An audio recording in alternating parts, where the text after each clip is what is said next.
Hi everyone, so today we have an election prediction for Donald Trump versus a generic Democrat candidate for the year 2020, so let's just get right into this video. The West Coast is probably going to stay with the Democrats. I can't see Trump making major inroads on this area. But other than that, there are a few safe states that I want to get to. Across the South, I think that Donald Trump could do very well here in this area of the country. Illinois and then across the Northeast is very safe Democratic territory. I can't see Trump making major inroads in this area. New York and Vermont are safe blue states. Going over to New Hampshire and Maine, these are two states that would be toss-ups. However, one electoral vote from the state of Maine would be safe for the Democrats. So we start off. Let me just put independent in. Actually, we're going to go in safe, likely, leaning, and toss-up. So we have 188 safe states for the Democrats and 154 for President Trump. So let's start off with the 7 p.m. poll closings and go into the West. So starting off in Virginia, I would classify this state as being leaning Democrat. Actually, I would say likely Democrat.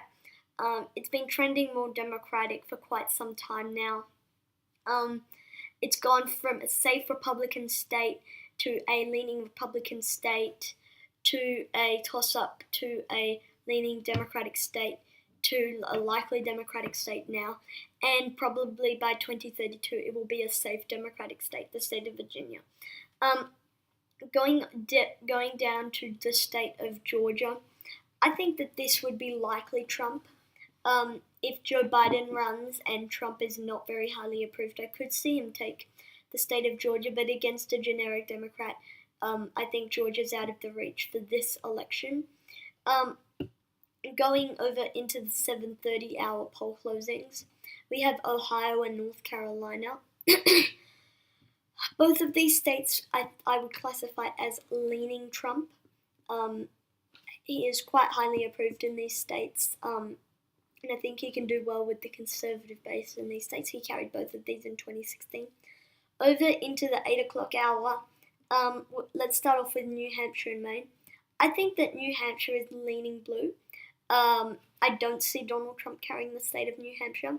Going over to Maine, the Maine at large would be likely blue. But the 2nd Congressional District, excuse me, I see would be leaning for Donald Trump. I mean, he can do very well with the rural voters in the northern part of Maine. We'll continue with the 8 o'clock hour poll closings in Pennsylvania.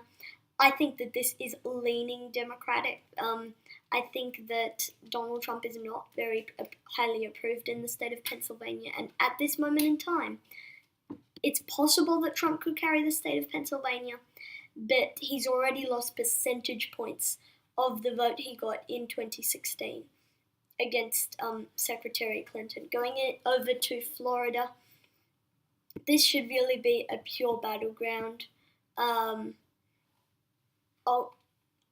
For the moment, I think that Florida could go to Donald Trump. I think that, after everything that's come out of Florida with all the gun control debates, that would have died down by then.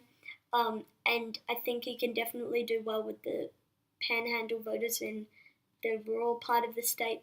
And in Missouri, I would classify this one as likely Trump. He carried it by about 18 points in 2016, so I think he would carry that one once again. Going into the 9 o'clock hour from across the United States, Michigan, I think this is likely for the Democrat. The Democrats are making inroads in Michigan, and Trump is not well liked in the state of Michigan. They can do very well in Detroit, the Democrats, and Trump is not well liked in Michigan. Same thing with Wisconsin. I think that the Democrat could win narrowly the state of Wisconsin, and if Wisconsin goes, Minnesota I think is likely for the Democrat. Going over to the state of Colorado, this has become increasingly more Democratic. I think that the Democrat will be able to narrowly pull off a victory in the state of Colorado. It's becoming much more Democratic. This would be likely Democrat or leaning Democrat. I'll leave it as likely Democrat for the time being. This ultimately gives the Democrats the election, and we have three more states, and we'll start with the one in the 9 o'clock hour. Arizona. I would classify this one as likely Trump because, the minority population is big in Arizona, but it's not big enough for the Democrats to win. Once the minority population gets bigger, maybe in 2024 or 2028, it could go to the Democrats. Going over to the state of Iowa, I think that this would be likely Trump because he carried it by quite a lot in 2016, more than the state of Texas did, and Texas I've classified as safe Trump. I forgot Nebraska's 2nd district, that would be leaning Trump. But in Nevada, I think that this one would go to the Democrats because Colorado went. Nevada would go as well. So final electoral map, my official 2020 election prediction that I will be updating throughout the election period. We have 278 electoral votes for the Democrats, effectively making Trump a one-term president, and 260 for Donald Trump. So thank you for watching this video. Comment down suggestions below, and I'll see you all in the next one.